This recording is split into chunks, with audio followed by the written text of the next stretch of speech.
good question. So we can adopt what's known as a Wittgensteinian approach to semantics. What do we mean by money? Well, if it's how people use the word is the meaning. There's no sort of Platonic thing that the word money points to and that's it. It's how we use the word. And from our point of view, the money users, the new numbers are new money. We spend them, use them, that is our medium of exchange. Once somebody's borrowed them, then they start circulating in the economy.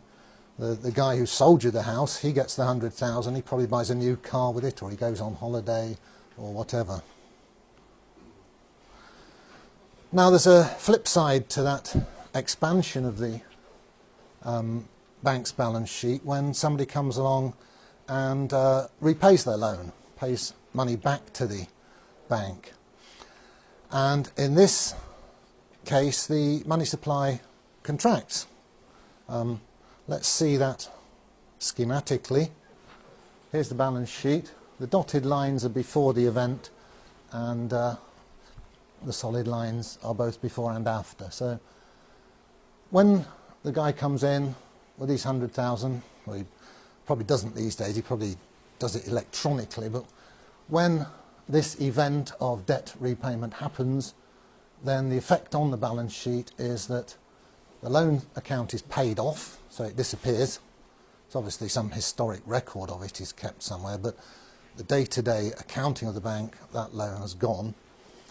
And on the other side of the balance sheet, the customer's current account has gone down by 100,000. So we see the two sides now have shrunk, just in the opposite way to when they expanded when the loan was taken out. So after a while, the bank's been trading, and what does its balance sheet look like in general? Again, this is very schematic. Well,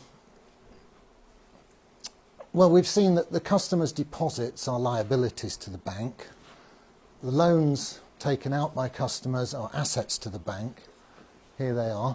You'll notice the loans are a bit bigger than the deposits in this diagram. That's because, as we'll see, interest is charged on those loans. They have a certain internal dynamic. You take your eye off them and they grow. Another asset to the bank is physical cash called vault cash. The bank does actually keep some notes and coins in its safe, in its vault, and that is an asset to the bank. So we notice the difference between electronic money and physical money here, that whoever actually has ownership of physical cash, that's an asset to that entity, be it the bank or people outside the bank. Assets, financial assets, the banks tend to buy gilts, which are IOUs from the British government. It's a favourite asset of banks. And obviously the nice buildings that you see, and the cars and so on and so forth. And also, remember, initially the shareholders put their initial money into the account at the Bank of England, it's called their reserve account. We'll have a look at the structure of this in a bit more detail later. So that's an asset to the bank. So the bank has its money in the central bank, the Bank of England. The bank's customers have their money in the commercial bank. And on the commercial bank's balance sheet, the bank's money is an asset and the customer's deposits is a liability. Other liabilities that banks have, well, they have all the usual expenses of any business. They owe tax, they have to pay electricity bills, etc., etc. But like any business, they have this shareholder's capital account, which is a number on the liability side of their balance sheet, and it represents something quite important. It's what the shareholders would get were the bank to be wound up now. The bank would call in all its assets, pay off all its liabilities, and with any luck there'd be something left over for the shareholders to take away, because the shareholders came in at the beginning with a certain amount of money, they've traded for a while, they might want to stop trading now and walk away with some loot. So that's where it accumulates in their shareholders' capital account. So we've now seen where this electronic money comes from, how it gets into circulation, how it comes into being. And looking back, you can see that bit by bit, in the past, it's all been borrowed into existence by somebody. And these people out there who, or some in here probably, who borrowed these digits into existence, got them into the banking system, they're paying interest on them. So every electronic pound going round and round the economy, some poor so-and-so somewhere is paying interest on it. So that means that if you think of the whole money supply, or the electronic bulk of it, which is more or less all of it these days, then that money supply, that medium of exchange, is actually on loan to us. It has no permanence. It doesn't go round and round within the community of money users. It's lent to them by this rather strange banking system. So the conclusion is we actually rent our currency, our medium of exchange, from the bank, from the banking system, through these interest-bearing loans. And that's weird, isn't it, when you think about it? These numbers, they charge us for using their numbers, which cost them nothing to type in. Well, yeah, my numbers are as good as their numbers. As a mathematician, I must say this. So why am I forced to rent their numbers? So I like the phrase that we have a rent-a-currency system. Let's look at it schematically.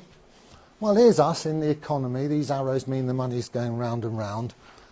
And what goes round and round up there is digits in banks' computers, and none of it is debt-free and none of it is permanent. It's all temporary, transient, ephemeral, and it comes into the economy, as we've seen, from interest-bearing commercial loans, and it drains back out of the economy as the loans plus the interest. So the banks extract wealth from the economy by renting to us a bunch of numbers. It's quite a good business, isn't it? And of course the numbers they get back as interest are just as good as any other numbers, and they can spend those numbers back into the economy. And you'll notice bankers have pretty good cars and bonuses and houses and so on. All for buildings. Oh yeah, I mean, they accumulate a lot of wealth by charging us to use their numbers. What's the alternative? Well, we could do it this way.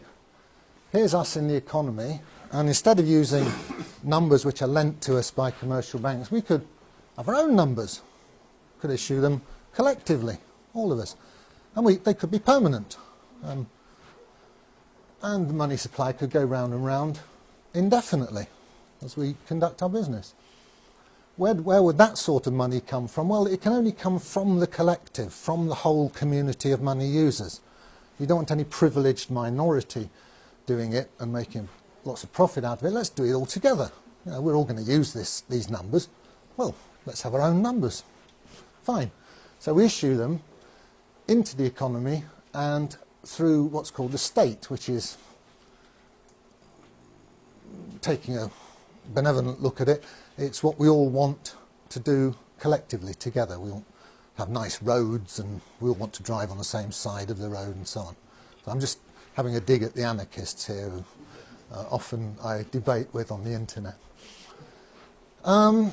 So collectively we can provide our own medium of exchange, our own bunch of numbers at negligible cost. You have to pay some guy to type them in, sure, but it's not a big expense. So that's the alternative which we're all working towards. Let's not knock debt-based money per se. We're just knocking commercially issued debt-based money. But there is an argument that any money system needs to be a bit flexible. needs to expand and contract. You know, if somebody invents a new widget and suddenly lots of factories are needed to produce these new wonder widgets, well, we need a bit more money in the economy. Well, we can still do that. We collectively, through the state, can lend money into the economy as well as spend money into the economy. So it's not a problem. This is a counter-argument to